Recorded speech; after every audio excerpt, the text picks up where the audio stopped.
बिस्मिल्लाहिर्रहमानिर्रहीम। अस्सलाम वालेकुम स्टूडेंट्स। आज हम नाइन्थ आर्ट्स का मैथमेटिक्स है, मैथमेटिक्स का चैप्टर नंबर या यूनिट नंबर 7 जो है वो हम स्टार्ट करते हैं। ये है arithmetic sequence and arithmetic progression के बारे में। फ़र्स्ट ऑफ़ ऑल हमें ये पता होना चाहिए कि व्हाट इज़ अरिथमेटिक सीक्वेंस, क्या होता है, या अरिथमेटिक प्रोग्रेशन क्या चीज़ है। ये एक नंबर्स की अरेंजमेंट है। Arithmetic sequence it is arrangement of numbers in a fix order, एक फिक्स ऑर्डर में। It is the arrangement of numbers in a fix order. तो it is arrangement of number in a fix order, this is called arithmetic sequence और progression. आज हम इसके बारे में जानने वाले हैं। इसकी दो टाइप्स हैं, एक होता है फाइनाइट सीक्वेंस, एक होते हैं इनफाइनाइट सीक्वेंस या प्रोग्रेशन। फाइनाइट में मसलन सीक्वेंस ऐसा है कि ऐसे 1 2 3 4 बस यही यहाँ एंड हो गया। इनफाइनाइट में 1 2 3 4 एंड सो ऑन चलता चला जाएगा। ये दो तरह के हैं, हमारा वास्ता इन दोनों से पड़ता रहेगा। तो इसके मतलब जो आज हमारी जो पहली एक्सरसाइज है वो हम सॉल्व करते हैं।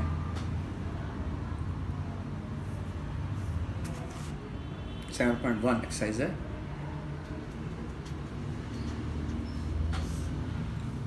अच्छा, इसमें जो स्टार्ट वाली टर्म होती है फर्स्ट टर्म कहलाती है, second term, third term, fourth term, और एंड वाली को हम nth टर्म कहते हैं। हमारा जो पहला क्वेश्चन है वो है जी कि हमें nth टर्म दी हुई हैं और हमें उनकी कुछ टर्म्स मालूम करनी है। तो क्वेश्चन ये है, फाइंड द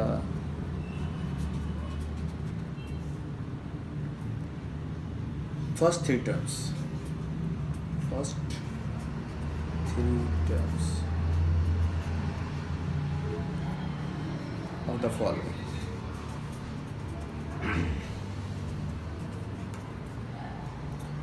तो वो फर्स्ट टर्म हम मालूम करते हैं। फॉर एग्जांपल पहला क्वेश्चन का पहला पार्ट ही हमारे पास है an = n+3।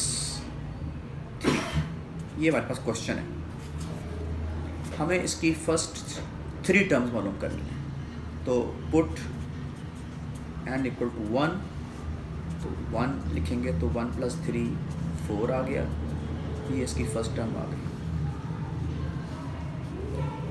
फिर पुट n = 2, जब 2 पुट किया इसी टर्म में, यहाँ 2 लगा दिया, 2 + 3 5, ये सेकेंड टर्म आ गई।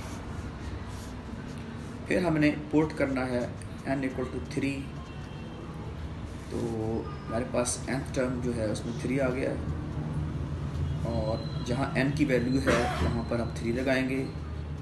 3 + 3 6, ये थर्ड टर्म। इस तरह हमने उसकी ये फर्स्ट थ्री टर्म्स मालूम कर ली हैं। ये हमें nth टर्म दे रखी थी, जनरल टर्म भी कहते हैं इसको हम। ये फर्स्ट टर्म आ गई, सेकेंड टर्म का आंसर है, ये थर्ड टर्म का आंसर है। यानी कि हमारा जो सीक्वेंस बना ना, ये बना 4 5 एंड 6। आगे अगर और कहता हम और निकालते हैं इसकी वैल्यूज़। ये था क्वेश्चन नंबर 1 का पहला पार्ट, क्वेश्चन 1, और उसका फर्स्ट पार्ट था ये। सेकेंड पार्ट के लिए एक और एग्जाम्पल ले लेते हैं, ज़रा इसका कोई और पार्ट कर लेते हैं। सपोज के इसका चौथा पार्ट करते हैं, थोड़ा डिफ़िकल्ट क्वेश्चन लेते हैं। an = n+1 / 2n + 5। ये हमारे पास एक अरिथमेटिक सीक्वेंस दिया गया है और कहा गया कि फर्स्ट थ्री टर्म्स फाइंड करें। तो जाहिर सी बात है, पुट = 1, तो 1 जहाँ जहाँ n है वहाँ 1 लगा दें। 1 + 1 2 × 1 + 5 2/, ये 2 × 1 = 2 + 5 2/7। ये हमारे पास फर्स्ट टर्म आ गई। सेकेंड टर्म के लिए put n is equal to 2, तो जहाँ जहाँ n है वहाँ 2 लगाएं। 2 इंटू 2 प्लस 5, ऊपर 3 आ गया, 2 टू द 4 प्लस 5 और 3/9, ये हमारे पास सेकेंड टर्म आ गई। अब थर्ड टर्म के लिए a3 n प्लस 1 था, तो n की जगह पर 3 आ गया, प्लस 1 2, यहाँ 3 आ गया, यहाँ पर हमारे पास है 5। अच्छा 3 में ऐड किया 1 तो 4 आ गया, 3 टू द 6 है और ये 5 है, ये 4/11, तो 4a थर्ड टर्म हमारे पास आ गई। इस तरह से हमारे पास थर्ड टर्म आ जाती है। तो हमारे पास जो सीक्वेंस बना, अरिथमेटिक सीक्वेंस जो बन रहा हमारे पास, एक तो था 2/7,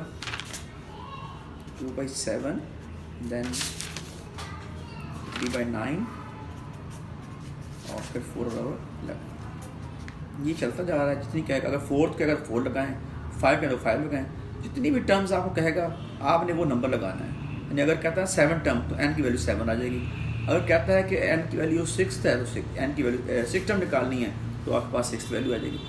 इस तरह से आपके पास nth टर्म भी होगी, आपको फर्स्ट 3 या फर्स्ट 4 टर्म्स को निकालने को कहेगा तो आपने सिर्फ n की वैल्यू पुट करनी है और उसको सॉल्व कर लेना है। ये बेटा आज का पहला क्वेश्चन था, मैंने आपको करवाया। अगर आपको ये मेरी वीडियो पसंद आई हो तो उसको लाइक करें, सब्सक्राइब करें और शेयर भी कीजिएगा।